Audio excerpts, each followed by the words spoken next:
Real vibes, real shit, real stories. Come get a bite at the Lunch Meat Podcast.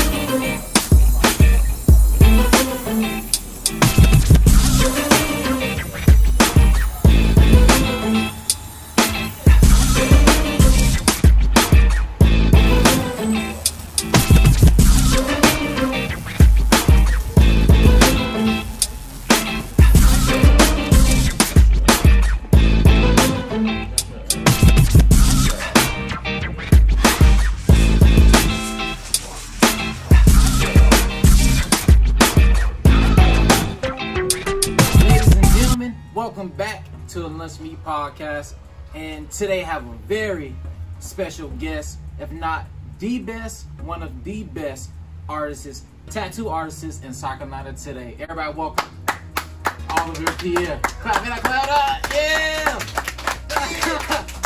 All right, Oliver, go ahead and introduce yourself, man. I'm Oliver Pierre. I own a shop in Goose Creek, South Carolina. Living out a dream. Graduated from Morgan State University in Baltimore, Maryland, and I was born and raised in James Island. Okay. So, I was thinking more Baltimore, but James, you got that Geechee accent already. yeah, I still got a little bit on there. So yeah, I mean, that's where I'm from. Born and raised. So Oliver, I would like to start with like knowing any artist, your childhood. So, how did you grow up, and how was your childhood? I'm the baby of 3 older brothers, and I just mimicked what they did and just had my own little thing going on. They're like 7 years older than me, so I don't have. They're my brothers, but you know I didn't have like a best friend brother type stuff. Okay. They was doing their own thing when I was a kid growing up. So you was more like a loner child. The loner child, yeah, Okay. yeah. But I mean, I still have my friends in the neighborhood and all that stuff. And I'm just a regular, typical child. Just want to go outside like these crazy kids nowadays. They don't even go outside no more. They don't ride bikes. None of that. Right. Damn bikes no more. So yeah, I was a typical old school kid, and now for nowadays terminology and shit. So all right, it's cool, man. I enjoyed it. And James Island, that lifestyle, what was that for you, man, growing up? You don't know how awesome it is until you move away to a big city like Baltimore. You're like, whoa, I had it pretty slick. You know what I'm saying? You got the beach. At the beach, you could just take a little young lady down to the beach like that. It's not no planning type trip where you gotta fucking free date, set your money game and all that shit, yo. Free date. Oh yeah, they push it down. All right, and also, so Oliver, so as a child, right? When did you start getting into art? My brothers back in the day used to draw pictures of Prince, different albums like Morris Day and the Time and stuff like that. They would just draw it, and then I would mimic what they did, and it was nothing really uncomfortable for me doing. Yeah. But at the same time, I was never in a situation where I could take this to another level. Yeah. It was just something that I could just do and keep it pimping. But everybody, you know, when you're young like that, they always telling you to go in the military, and I'm like, at what age? With military? What age you started? Let's start with that. Started drawing? Yeah. I started drawing fairly young in elementary school, middle school, and then it was just something that I was capable of doing, but I never took it too seriously. Okay. So, you know, was you just doodling, or I was just doodling, but teachers and other people would ask me to do assist them on different things and stuff like that. I felt like we were just giving kids something to do. Yeah. But at the end of the day, I never took it seriously. Never took it seriously. I was just more or less just trying to pass these classes, get through the next grade, and, you know. Just try to live life as a kid. Just try to live life. But then when I got to high school, you had a choice to take art. And I didn't take art. I didn't take art back seriously until I got back in college. Okay. What was like, so your passion started when you went to college? My passion started when I was in college. I took a class and a teacher was like, you have something that a lot of students don't have. And I was just like, I didn't take it seriously, but he said, study something that you would do for free. Break it down now. Take your time with it. Take your time with it now. Don't rush. I'm muscle real fast like that. Take your time with it. Nah, cause see, at the time, on the real shit. At the time, I was in college. I was in community college in Maryland. Okay. Growing up down here, you know everybody. Yeah. Unfortunately for me, it's a distraction because I can't study.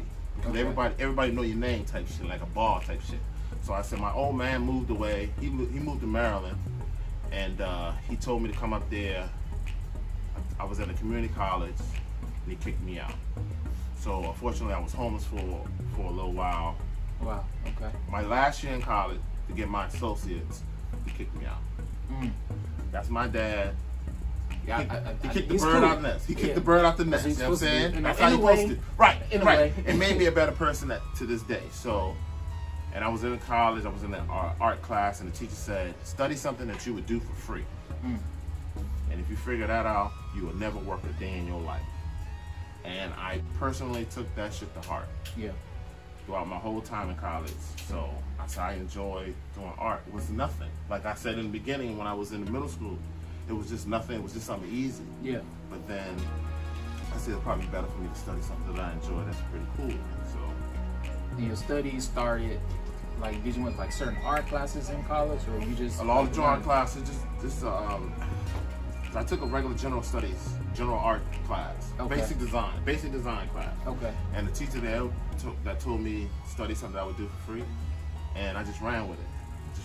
And then I got accepted to a university, Morgan State.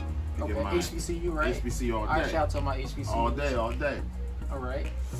And I just took fine art, studied graphic design, fine art. And then you in there with people that do paintings and murals and all kinds of stuff. And Yeah. I'm like, man, I'm just here doodling doodling. on paper. You know what I'm saying? I'm like, I'm in here with the big boys. So, but at the end of the day, everybody just came together and you learn off each other. Yeah. And I still didn't know what I wanted to do with my life. Okay. I still didn't know what I was doing. I'm in college in Baltimore from South Carolina. Wet behind my ears and all that fly shit. You know what I'm saying? Yeah. Don't know nothing and shit. But it took me to my junior year. You know, you had your stumbles here and there in college and shit, but it took me my junior year. I mean, even teachers would be like, yo, what are you studying art for? Like, what is that? What you gonna do after that? And I'm like, I don't know. But I'm still going with the motto where you study something that you would do for free. Okay. You'll never You work a believe day in in it. life. Right. That's your belief. Right. That's Okay. that's what it is. That's what I ran with. Junior year, everybody seeing me draw, sketching on pieces of paper. They're like, yo, you should do tattoos. I'm in Baltimore. Ain't nothing but hood gangsters in Baltimore. So Yeah. they at all that they time want period. tattoos. Yeah. And I'm like, yo, nobody wants a painting, nobody wants a web page and none of that shit. Yeah. And I'm not a corporate guy. Yeah. I'm not a corporate guy. Yeah. So I mean, Naturally. hey. Naturally. Yeah, yo, I'm not a 9-to-5 guy. You know, I'm that artist guy that want to just be an artist and just live off the art. Yeah. But you know, that whole stigma of starving artist shit is real. Like Okay. you're pretty starving. Break it Starving down. artist is real, yo. Okay. Starving artists. Starving artists. I know people that are artists heard that line, heard that quote. You know what I'm saying? Okay. A lot of artists are starving, and a lot of times at the end, the value of their artwork ain't valuable until they're dead. Mm. And it's unfortunate. And I'm like, man, I can't live like that. Yeah. You know what I'm saying? Because I done lived in a shelter before I got accepted to college. And I'm like, I'm tired of the starving shit. And my mother, she passed away 3 years ago. Okay. But she's like, yo, just go to school. You figure it out once you go to school. And I took my teacher took what he told me. And I took what my mother said. And I just went to college and said, well, I got to get an education. Because the streets ain't shit. Yeah. The streets ain't friendly. Streets ain't for everybody. The streets ain't for everybody. Get your grades up. And life is just hard. Life Yeah. is scary, man. You know, once everything is said and done, you have to make it here on your own. Ain't nobody really want to take care of nobody. You know what I'm saying? Yeah. But it takes some people have to fucking fall in their ass to realize that. And I get it, but you better get it sooner or later. You know, so. So you in college. In college. You figure out what you want to do. You got Figure out what I art. want to do. My so a good friend of mine bought me a tattoo kit when I was a junior in college. Okay. As a hobby, because when I was in college, everybody was Shout doing out everybody. to the good friend. What did you say? Shout out to the good friend. Does that, those people help out? Yeah, in the long run? because once again, I was a starving artist. I was a student in college, didn't have my money right and all that crazy stuff, and then people were just investing. Everybody was doing airbrushing. Okay. I remember that. Airbrushing was the thing. The Soulja Boy shirts. All that Gucci shit. Right. All that Gucci shit. Soulja Boy shirts. So I couldn't handle the airbrushing because I felt like it was too expensive. So someone invested in me and bought me a tattoo kit. Didn't know nothing about tattooing. Yeah. Didn't know nothing about tattooing. Went to a frat house and made $400. Woo. One night. One night made $400. And, Okay.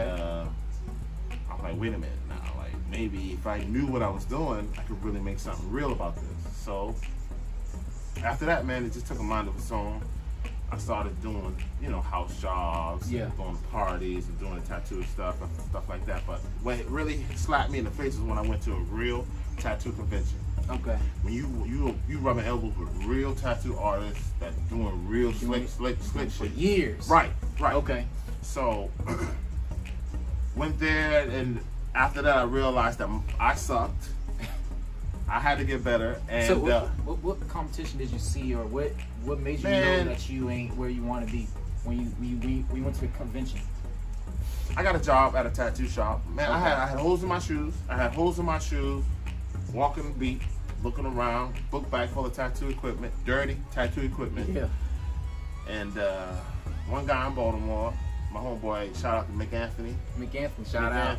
He gave me my first job. I had holes in my shoes, and he gave me my first job. Yeah. But we went to a convention one year, and then I realized that I had to step on my game dramatically. And I came across a good mentor that led me in the right direction.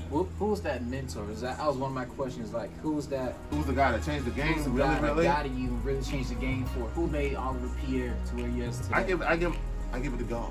At Okay. first, I give it the man that the shit glory. finger, that shit Give finger. the man the glory. Give me the rest of it, shorty. But Here you go. good man.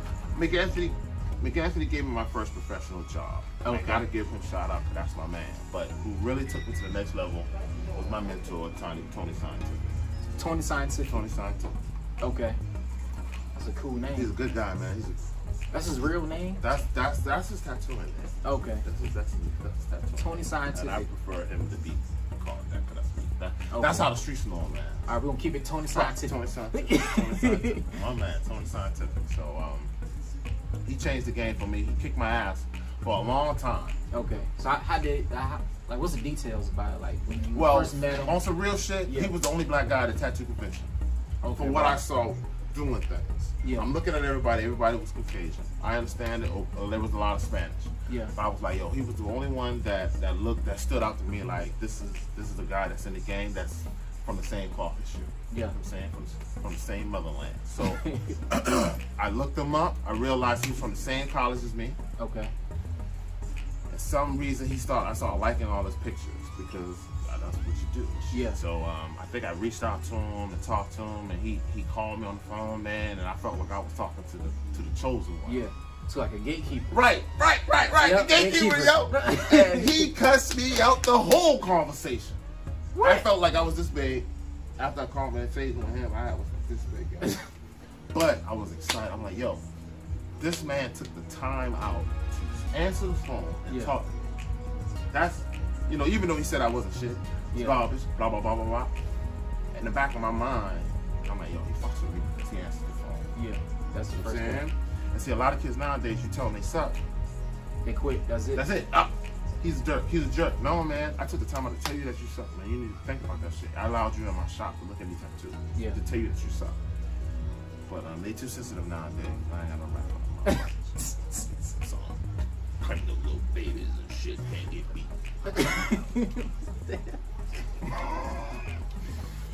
All right. So you met the guy, right? You Met the met guy. Tony. Cussed me out. He cussed me out. He always answered the phone. I'll do tattoos and I'll send it to him. He's like, you suck, this, that. He did that for about 2 years. Okay. Then The next minute I know, I got some kind of check where Yeah. I had some money to buy the equipment that I needed to get. And Okay. then he started showing me the way. And next minute I know, the game started changing. Clients started switching from the shop that I was at. They be like, nah, I'm gonna go with this guy. 'Cause I was in the back of the shop in the back by the bathroom. I was in the rope chair in the back. You know what I'm saying? You know, the barbershop, you get the last. Yeah, I was the last guy. I was the last guy. You know what I'm saying? You don't want everybody's the walk-ins get them. Yeah, right. Yeah. You ain't know nobody in here? Oh, you go to that guy. Yeah, you get the back. Get the guy in the back. It was cool though. But at the time, I was just fortunate enough just to be there. You know what I'm saying? It didn't matter to me. I was just happy to get a little piece of a break. And I didn't want to sit in the front chair. I don't give a fuck if I'm in the back, in the back behind everybody and shit. I don't give a fuck. So, but it just got to the point in my life where I was just like, man, I'm tired of being in the back. I want niggas to notice me and shit. So I had to reach out and talk to my man. He cussed me out. So I invested my money, got the right equipment, and then he started taking me seriously and shit. So that's when I know, man. Everybody started coming to me. Then I left that shop, went to another shop, and tattooing just got better and better. And it was all happening in Maryland? It's all happening in Baltimore. Okay. But unfortunately, all happened in Baltimore. Started doing tattoo conventions. Instead of me being a spectator looking at people I was in the game. Yeah. I was literally rubbing elbows with those guys now. I'm like, yo, this is it. But then unfortunately I lost my marriage. Yeah. You told me that. Yeah. I lost my marriage. So was you married before you got in the game, or while you was in the game? Actually, my ex-wife was the person that gave me the tattoo kit. Okay, yeah, shout out to her. My ex-wife that got me the tattoo kit, and then she the one helped me develop my craft because I like realism. Yeah. I'm classically trained at Morgan State as a realistic artist. When I got taught how to draw and make sure my shit was right, I drew things from what I saw and and all that stuff. And so she's like, yo, you classically trained. You are a realistic artist. That's your thing. Should she help find you? Right. Fortunately, I gave her the credit. She's a part of my life. So, everything happened for a reason. And at the time, I needed her to get me right. But then after that, my interest was just going on tattooing. Instead of me going to parties, which is a no-no to a professional tattoo artist. Mm-hmm. Going to a house party is nothing but a fucking trap. Yeah. Because at the end of the day, you could be making that money. Somebody would be at that door with a pistol ready to take that shit. Yeah. You know what I'm saying? And it's not safe. And, I get a lot of frown upon about that from my community because they just don't understand. They're like, you do parties? No. Because at the end of the day, I really don't want a bunch of people in here. Yeah. I just want one-on-one, focus on your shit. Just like how you came and got your tattoo and shit. You came in the middle of the week. I'm like, yeah, I was able to set your shit up, ask your opinion on you like this style, you like that style. Yeah. And that's how you really get a good tattoo. You don't get a fucking good tattoo when you got 15 people behind you saying, when are you gonna hurry up? Yeah, I'm next and yeah. How long you gonna be? Just like I had to check that girl that was earlier. She's thinking this is a tattoo party. I'm like, how long you got? I said, man, I got 3 other clients for you and shit. So what the fuck? And I'm trying to squeeze you. How long this gonna be? I ain't takes time to be. Yeah, I'm in my own business, babe. I don't tell nobody no time. I ain't got time to think about that shit. So that's the game, I ain't got time for this. Little start, I'm saying? I ain't even got mad. All right, so after Baltimore, right? You in the game. You learn. In the game. And doing conventions. Okay. Blah blah blah. In different shots here and there, bouncing around, this that. But I really couldn't get my just due. Okay. I really couldn't get my just due. Fortunately for being in Baltimore, you have opportunity to learn, but at the same time, there is everybody on the corner doing tattoos. Tattoo. It's oversaturated. I'm talking from my vision. Yeah. You know what I'm saying? So in the back of my mind, I'm like, yo, it's still a struggle. Like, you still gotta compare. You still gotta have so much competition. So many people. You know what I'm saying? So many people that look like me and you are doing the same thing. You know what I'm saying? No difference. No difference. No difference. So I was at a convention in Florida, and I got word that my mother was ill. Mm-hmm. So on the same side, my mentor and another colleague of ours was talking about Ink Masters. Okay. We was talking to the same people that was on Ink Masters. So we at the bar or whatever after the tattoo convention, they talking about Ink Masters. And I'm like, I don't think I'm gonna fuck with it. And they're like, yo, you scared? You scared? I'm like, no, I'm not scared, but my mother's sick. Yeah.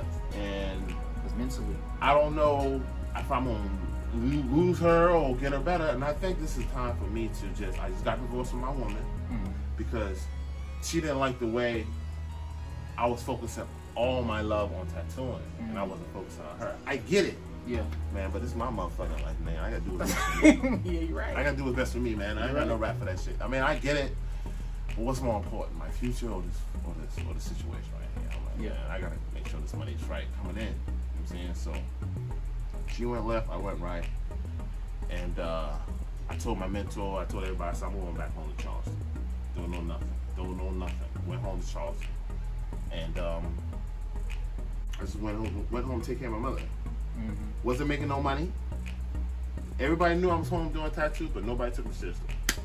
Hey, how you doing, man? You know what I'm saying? Mr. Lunchmeat here. You got any relationship problems? I do, man. You got any work problems? You feeling down all the time? Nah, I sure You need some educational skills? do. Well, listen to the Lunchmeat podcast, man. Pull your phone out for a second. I got You got Apple? Listen, it's on Apple Podcast right now. Go subscribe. And for our Android users out there in the world, Spotify, baby. Let everyone know. Lunchmeat podcast coming soon. Podcast. I went, one Sunday I went to church.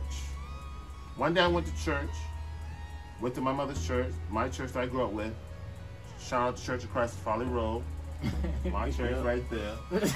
Left church, got a phone call for a sale. Took that 10%, went back to church the next week, gave them the 10%. The next day, turned around, had 3 sales. And as that pattern progressed, that's how I did it. Next minute I know I got a job at another shop. Shout out to Blue Gorilla. Yeah. Blue Gorilla, North Charleston, Pepper Shade Gangsters. Yeah. That was the spot that changed the whole game for me down here because I enjoyed it for a little while, and then I think I rubbed somebody the wrong way. Okay, I don't know if I rubbed one person or everybody. I don't tarnish them because I needed them to get me here. Yeah. And I really appreciate it. You know what I'm saying? God works in mysterious ways, and to this day I still call them. I even still go to them to get my tattoo. Yeah. But after that experience, so I'm gonna go home, take care of my mother. My mother took ill. Took care of her, look for shops, look for buildings that was ready, that will let me do tattoos legally. Okay. Because you get a bad rep for doing it in the house. Why so? Why is that? Because it's just crass, man. Do you want to get You want to get your hair cut in somebody's bathroom? No. You want to go to a professional barber shop where they put the hot towel on your face and all that fly shit. And I want that fly money.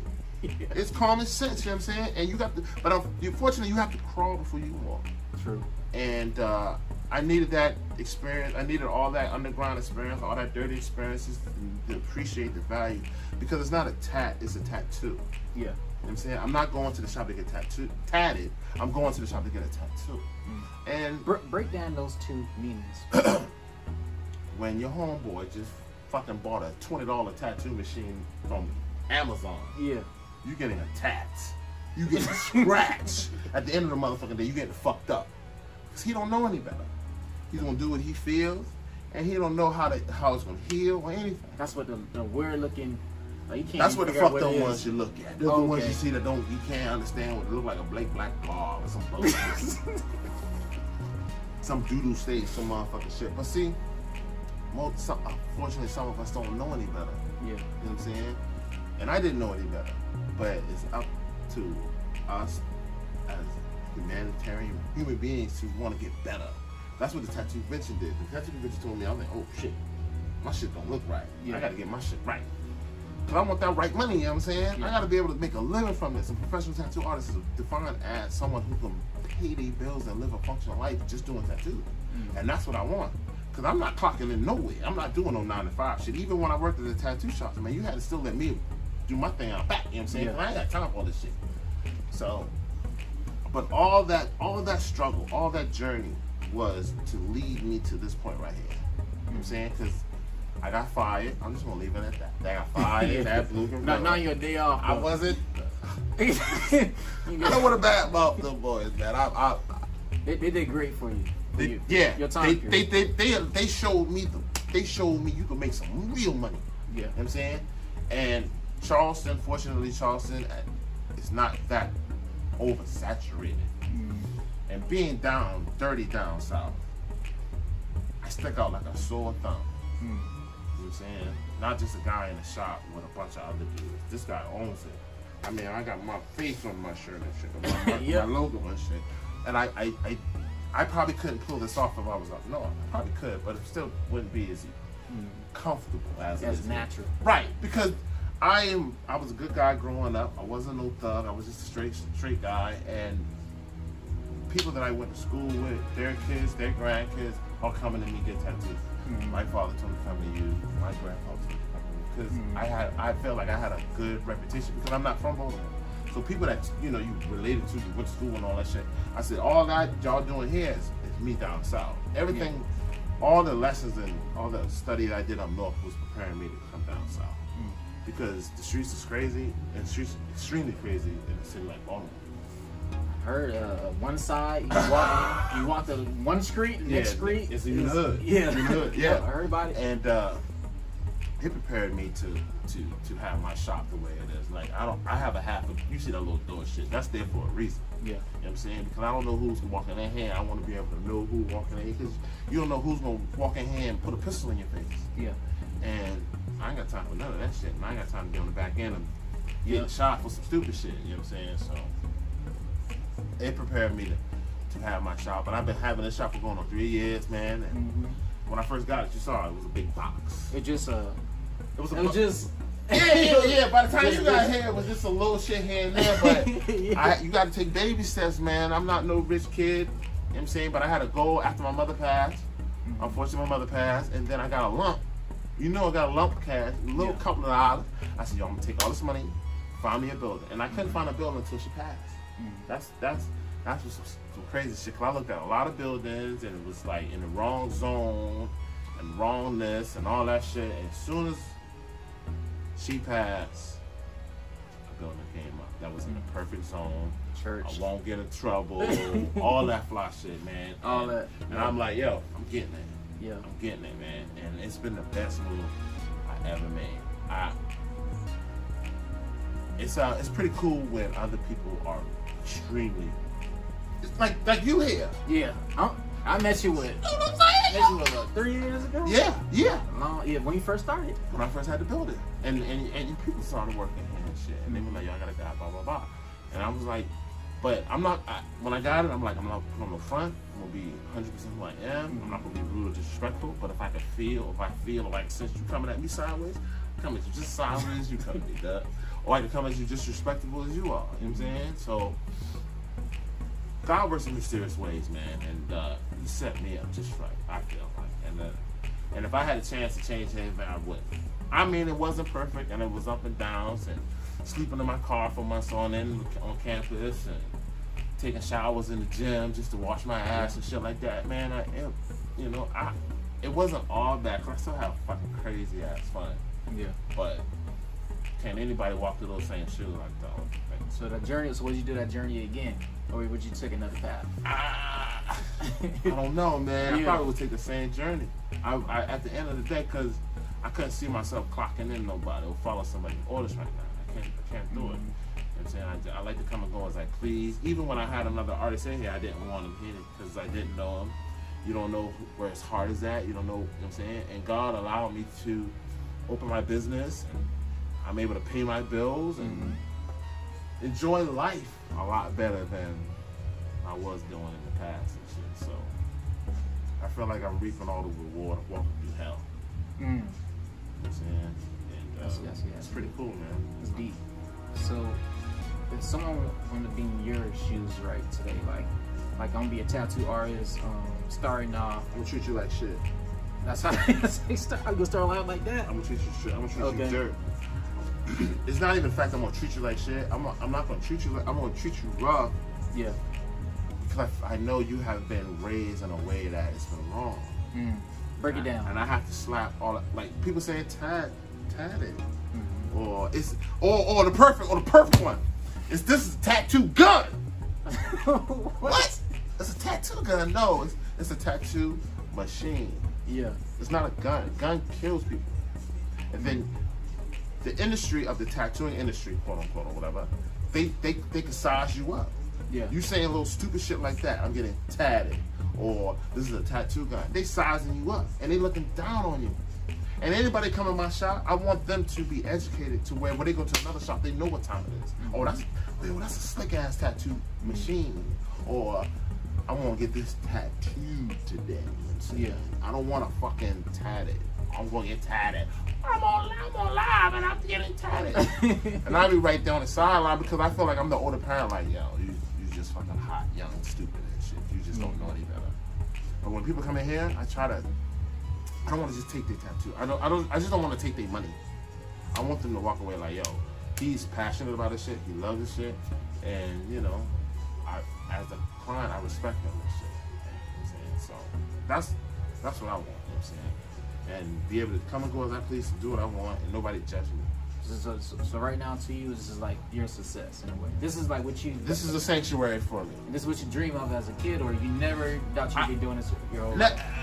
I never thought I'd be doing it as a young kid, but as I got older and started studying art and stuff like that, yeah, that's a dream come true. I never thought I would be a shop owner. Okay. Like back in the day, I had holes in my shoes, just wanted to be in a shop. Like I would just ask God to just put me in the shop. And now I've taken it to an extreme to where I come and go as I please, and I tell people, no, you ain't getting this. I'm doing this. We're going this route instead of this corny shit that you want. Okay. Or I done did the same tattoo 5 times already. I want to do something else. So we can do something like it. You're right. You know what I'm saying? So, man, it was scary. It's like you diving off a fucking mountain and you hope this parachute opens. Like, you know, Steve Harvey book Jump. So the same thing? Yeah. You said, just jump off that bitch. You might hit the wall a couple of times, but it starts opening up. Yep. And then you realize, like, oh shit, it wasn't, if you jump and it opens up, then it's like you realize that it wasn't as hard as you thought it was going to be. The fear. Right. But I mean, I feel like God if you have a fear, God will make you face it. Just so you can realize that it's not that bad. It's something you have to face and knock out that shit. Okay. So what is the tattoo experience like with you? So customer calls, they walk in the building. What is their experience? The average client comes in here. The average client comes in got a subject. Okay. They have an image, something they found on Pinterest or some other stupid shit. And it's my job just to try to make it different. Unique. Than what they see, because what they probably see is something that probably somebody else already got. And then, you know, just make the tattoo that is showing me mine, or try to put them in the right direction. Because you study fine arts, you become a visual problem solver. Okay. So they study other shit, or like you do your own thing. You know what I'm saying? And I have to take charge and let you know that you don't know any better. You might have a set of rules or set of ideas what you want, but I'm gonna show you how to make it elegant, nice. You know what I'm saying? Freak it. Like I get an idea of my tattoo. Like your tattoos and shit. I said, I want this, but I want you to freak do it. you. Do your freak it. Yep. But some people, you don't know if they're gonna like it, or you know, like first time clients, you don't really know how they're gonna react to it. You don't want to piss them off, so you kind of give them exactly. Try to give them suggestions, but if they don't like it, just give them what they want, man. Get them out of here. You know what I'm saying, like, you know what I'm saying. But some clients respect you and your art and stuff like that. They understand that the tattooing is deeper than just me wanting this thing, and they'll let you have free range, do what you want. Most of the time, they'll let you do what you want. Because you get those that be like, I want this. I'm like, okay, whatever, you can have it. I'll do it for you just right. So it's cool, man. It's cool. All right, so what is your meaning like in life for you? I'm going a little deep real quick. Okay. So what's the meaning of life for you, Oliver Pierre? The meaning of life is to enjoy it, and just I adore art. Okay. I adore art and my craft so much to where I will sacrifice things so I can pursue it to a higher level. And not all of it is good. Not all of it is good to the public or the norm. Okay. But I adore art that much, and my tattooing that much, that I'm willing to risk that. Yeah. Because you must be mediocre anyway. Right. But unfortunately, it's a double-edged sword, though. Okay. Because there's, outcomes to those things that you do. Then it doesn't always lead you into a positive place. But I'm a grown-ass man. I do what the fuck I want. And I mean, you know, and I take that chance and I take that gamble just so I get off on the art. I had a lady in here the other day that started crying because I did a portrait on that lady. Okay. Of her father. And she fucking bawled out. And I told my receptionist to keep up. You know what I'm saying? Well, capture this.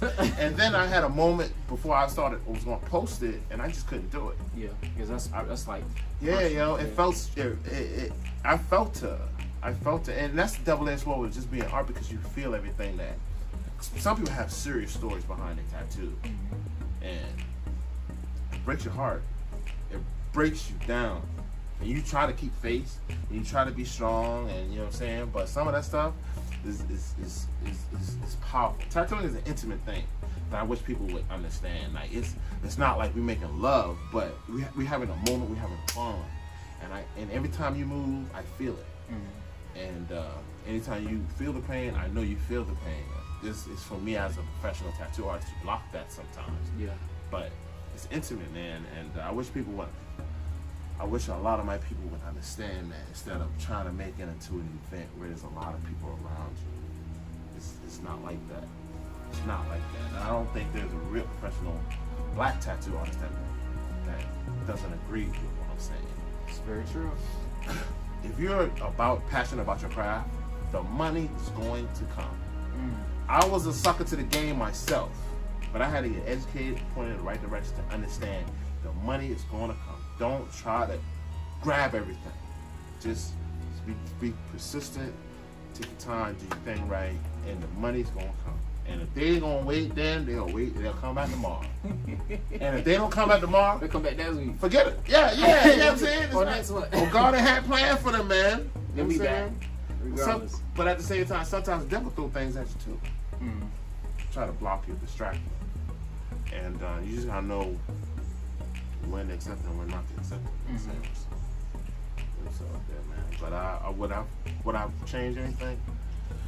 Now that I see my life right now, yeah, nah. You're gonna want that easy route. Like, nah, that's no fun. Because if you have, I don't know, my parents gave me the easy route, and I'm just like, this ain't real. Yeah, it's too good. You know, I left my parents thinking that they gonna live forever type shit. That's not real. And I needed real life to appreciate what's going on. It's cool though. I wouldn't change nothing. Okay. All right. So we're gonna end it, but before we end it, I want you to basically tell everybody where they can find your business, where they can find you, etc. Oh yeah. Do that now. Yeah, do it now. Yeah. Oliver Pierre Tattoo Shop. Dope boy swag. You know what I'm saying? Cool kids only. You know what I'm saying? If you ain't cool, you ain't gotta come by my motherfucking spot. You know what I'm saying? But Oliver Pierre Tattoo Shop, 135 Liberty Hall Road in Goose Street, South Carolina. I take appointments from 1 to 8. I take my last walk-in at 8 o'clock. Last appointment at 8 o'clock. You get here before 8 o'clock, I'll be more than happy to take care of any crazy shit you want. But you come here at 8:01, you gotta make your motherfucking appointment for tomorrow. Cool kids only. I'm trying to think of anything else I need to add. Instagram. Oh, Instagram. TAT, the number 2S by Oliver at gmail.com or at Gmail, whatever. And Facebook, all out Oliver Pierre Tattoo Shop, Oliver Pierre. And I really appreciate the time. And God bless everybody, and I hope everybody be careful out here. Right? Because it's cooties and the boogeyman is out. Don't be fucking with that boogeyman. That boogeyman gets you, boy. But I think that's all I got, man. All right, man. Well, I appreciate you, man. Yeah, man. I appreciate you, man. Yo, we were trying to do this for the longest time. Goddamn year, probably. Man came out and shut every motherfucking thing down. I ain't coming this weekend. Yeah. It was cool. All right.